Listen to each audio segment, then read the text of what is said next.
it's about time you take this.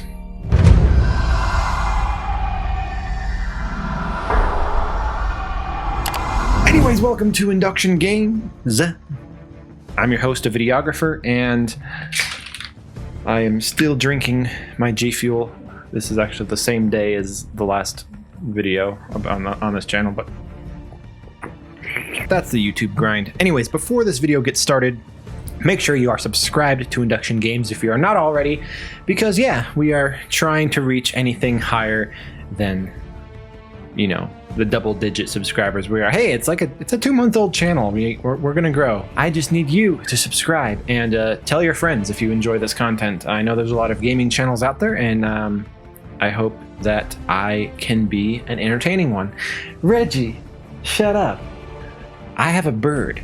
I have a bird in the background that makes funny sounds. That's unheard of. I have an L hanging above my head at all times. This is a unique gaming channel, man. Okay, enough with the intros. 5 reasons to be worried about Modern Warfare 2019. If YouTube recommended this video to you because you have been looking over all the news of Call of Duty, thank you, because I am a very small gaming YouTuber compared to some of the ones supplying the Modern Warfare news, but I want to voice my opinion. The community needs to voice their opinion for games like this to really shape into the games we want them to be. So I encourage you, if you have things about the game that you don't like, things that you think Activision or Infinity Ward could do better, share your thoughts on Reddit, on Twitter. Don't be an annoying, toxic troll. Be constructive. Be the team that we need to be as Call of Duty fans. But without further ado, the kind of negative video. What are the 5 things I'm worried about? I just realized I have a Reggie feather. A lucky feather. I'm gonna put that on my head for this video to try to add some light to the negativity. Number 1, microtransactions. Yeah, they exist, and I don't think they ever will not exist. They have gotten consecutively worse. Call of Duty to Call of Duty.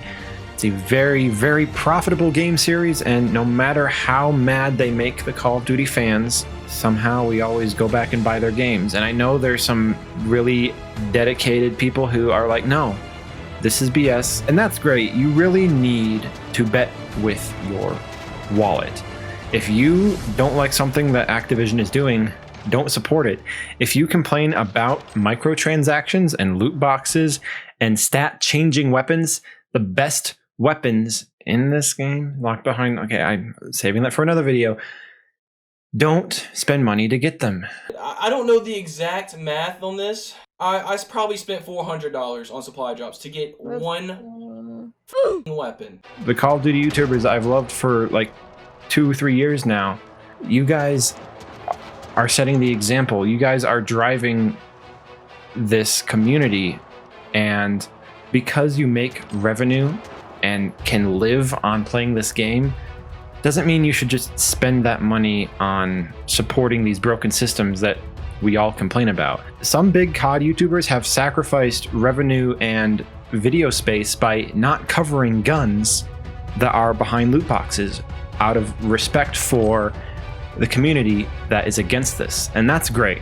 I, for one, will not buy a microtransaction in a game that I already pay $60 to $100 for, unless it is fairly priced, and fairly implemented. If it's cosmetic, if it's a skin, if it's a tattoo, if it's a reload animation, that's fine. You cannot put better scopes inside of loot boxes. You cannot put better guns inside of loot boxes.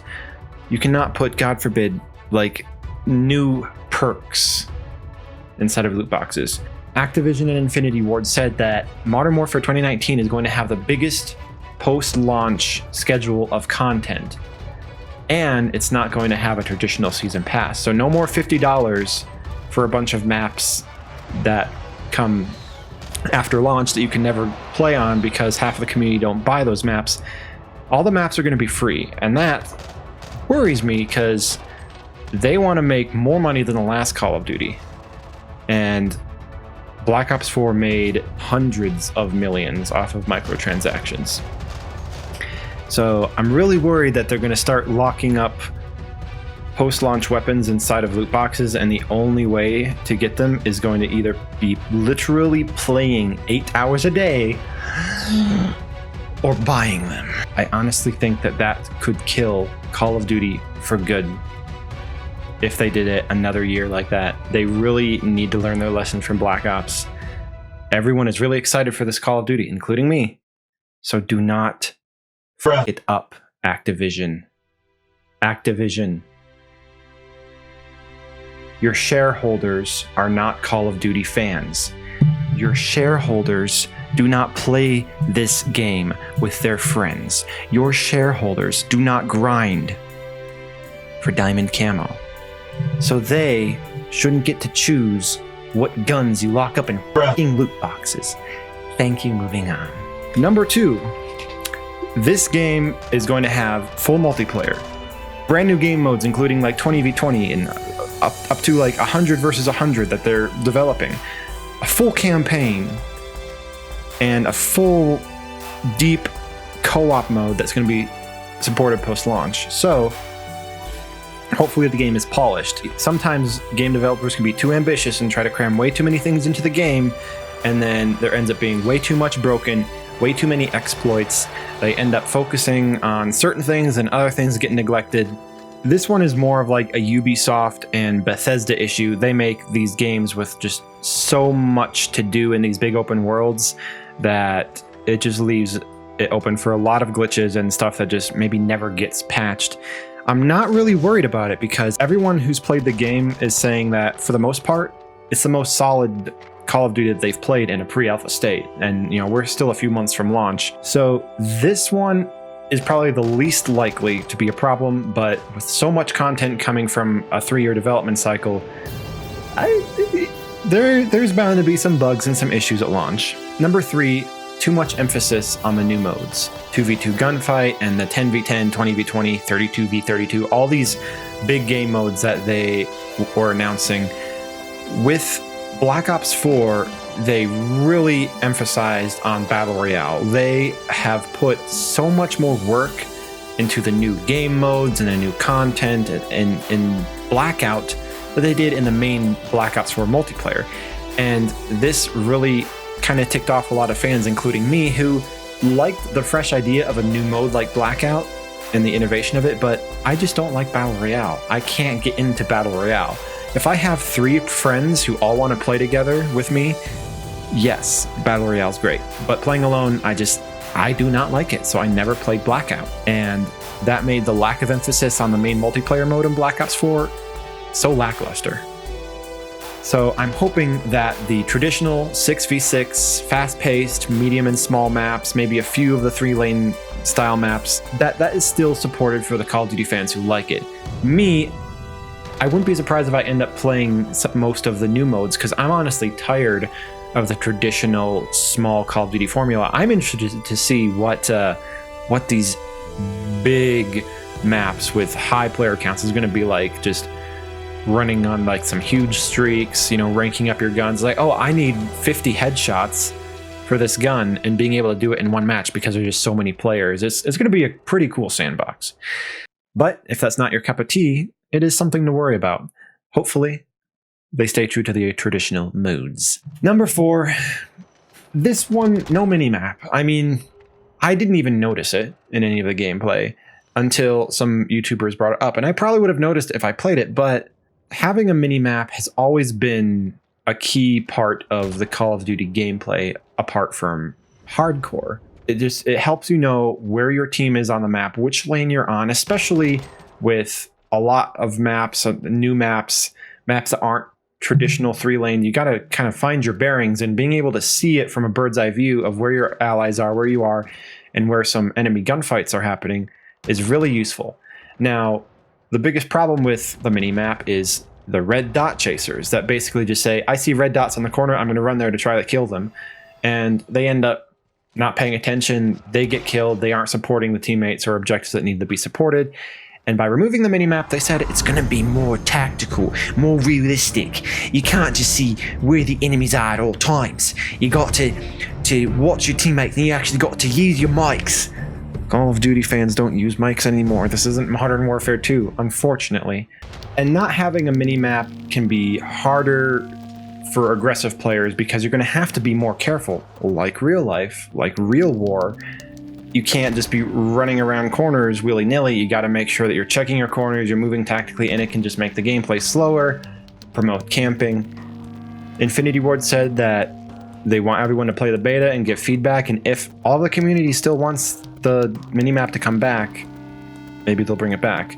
Currently, you can get your own minimap with as little as 2 kills with a personal UAV that just gives you a tiny minimap, but it's going to be interesting to see. Personally, I'm not too worried. And finally, number 5, going back to the new game modes, they are really bringing in a lot of tactical shooter mechanics that you've seen in Rainbow Six and Insurgency.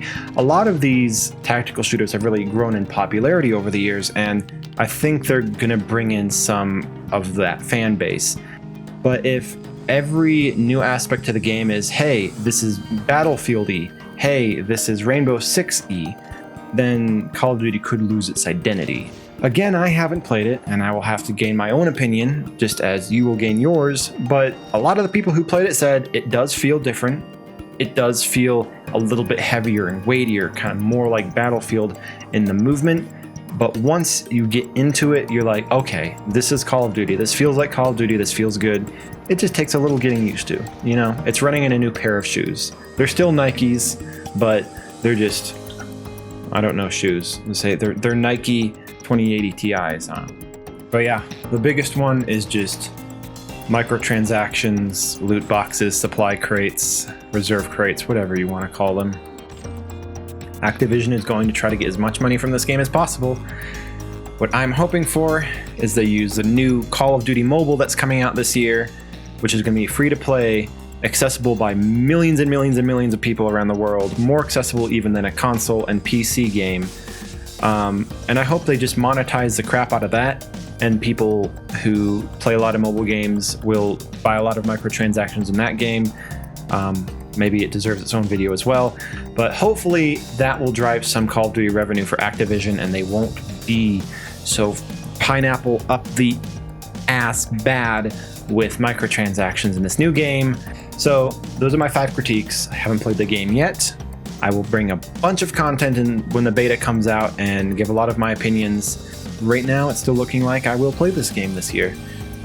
Black Ops has gotten really dry for me. I'm really frustrated with where that game went from a microtransactions and just post-launch standpoint. But I will go into Black Ops 4 in its own very concise video. And if you like this video, make sure to give that little like button a press. I was going for a like button. Press it. Subscribe if you're not already. And hope to see you in the next video. Bye.